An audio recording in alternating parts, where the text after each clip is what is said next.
Hey everybody, it's time for a video tutorial with Mr. Keelan. Today's topic is how to make a QuickTime video. RLC teachers, I hope you're doing well. I'm putting together a quick little tutorial on QuickTime, something you can use to do a screencast lesson that will work with your Mac computer that you have very easily, and you can add on and post onto YouTube or anything else so your students can get your lessons quickly and easily through distance learning. I'm going to be popping back and forth from me casting my own screen to actually using a video camera, so that way you can see what's going on, because if I'm on QuickTime doing screen recording, I can't go in and show you how to get into other parts. So I'll try to make this as best and as short as I can. Let's get started. Hello everyone. We're on my computer screen. I don't normally have a cursor that is this big, but I figured it'll be easier for you to follow. Yes, my desktop is this busy. It's a sign of a messy mind. So one of the things I recommend if you're looking to do a flip video is to have a presentation ready. Doesn't matter what type of presentation you use, Prezi, PowerPoint, Google Slides. I actually use all three of those. You might have another presentation tool that you use in class. Awesome. Maybe Smart Notebook. Anything that you're using as far as that, you can make a video with QuickTime Player off of. We're going to use this for our purposes, a set of notes that I made from my sixth graders who are doing Rome right now. There's a couple quick pointers on your presentation. One, I'd have it all written out ahead of time. You almost want to read off like a script. Number two, I would try to keep your writing as simple as possible. Don't use a really crazy font. Remember, kids are going to be watching on a screen. I usually use a white background, black writing, and a very simple font. Like I think for this one, I used Calibri, which is like the standard default one. Another thing I would recommend is not having too many notes on one page. Sometimes when I'm in class, I might have a lot of notes up on a board because the kids might be writing down what we're talking, what we're working. But for a video, I usually try to leave whatever section notes I'm talking about then. So just like one slide at a time. And usually err on the side of having extra slides and leaving like a little bit on each slide. Another thing I would recommend, images. If you want kids to get a big view of an image, usually what I'll do is I'll set up ahead of time to take up a full screen. So if you look here, here is an image of the Roman road system that I was going to talk about during the lesson. And when I'm in the movie, this will take up their entire screen, and it'll be nice and easy for them to follow. You might notice that in the graphics that I'm putting in, I tuck in a corner here. For what I'm doing right now, because when I'm putting in a video of myself on the other side with a green screen, kind of like what you saw in the beginning of this, just give it a little bit more of a personal touch. I'm not going to be going over that today with this lesson, but if you want to get in the habit of setting yourself up, that way you can, so later on if you want to throw in a little more of a personal touch, person-to-person connection, since we're in distance learning, anytime that we can let them feel like they're actually interacting with a person, not just a computer screen, probably is a good thing. One last little side note on the personal touch. You might notice that I have a Bitmoji here. If you have a Bitmoji account, it's an app you can put onto your phone, your computer, so on and so forth. And you can get an extension for it if you already have a Bitmoji account or want to create one.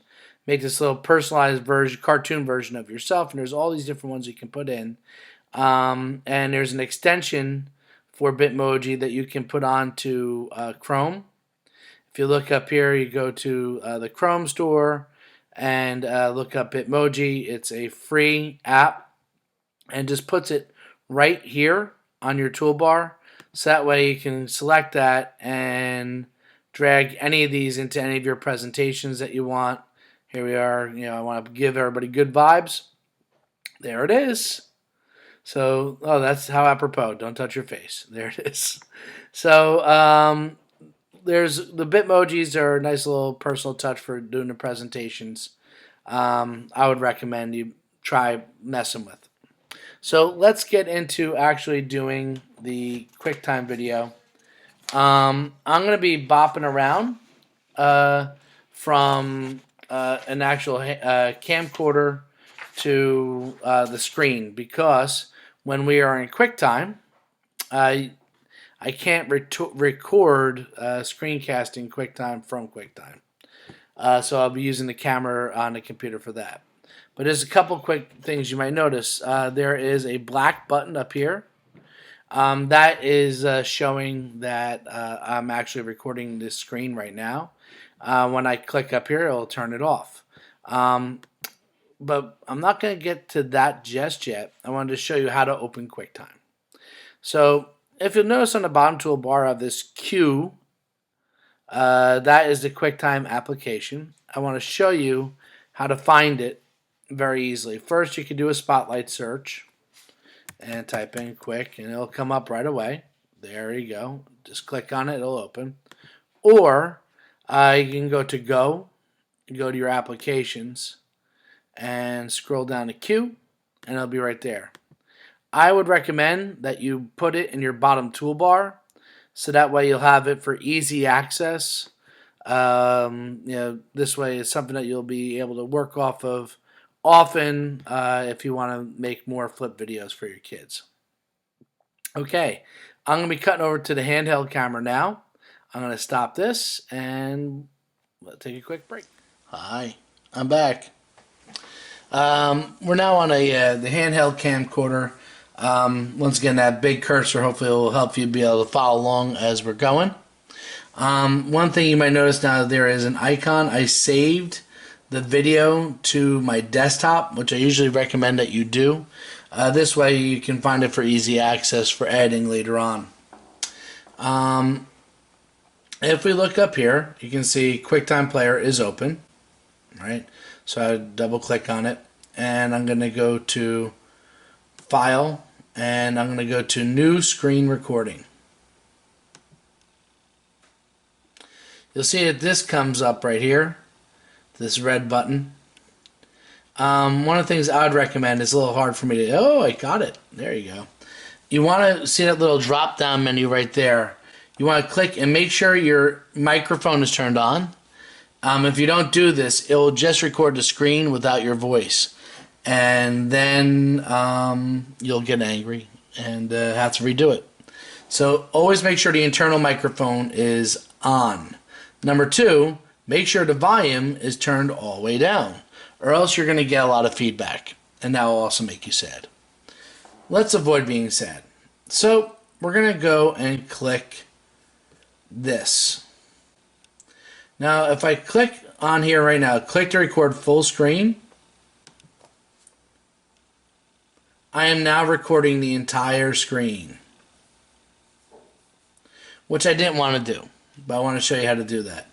So what I was doing before, showing the full screen, that's, if you want to do a full screen thing, that's how you do it. Just click right there and we're on. I'm going to stop it. It's going to show me a preview of the movie that I just did.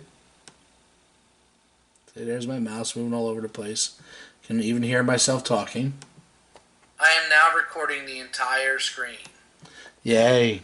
Great voice. And I am going to hit exit. Might as well show you how to save. Very easy. Just type it in. So QuickTime Tutorial 3. Alright. In case I need it. Saved it to my desktop. And now it's there.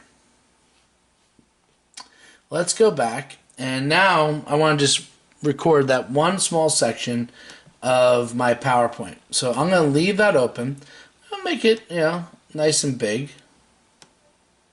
But I don't need to go into full slideshow mode because I want to be able to see other parts of my computer. So I'm going to click back to QuickTime. I'm going to go to File, Screen Recording. Start it up.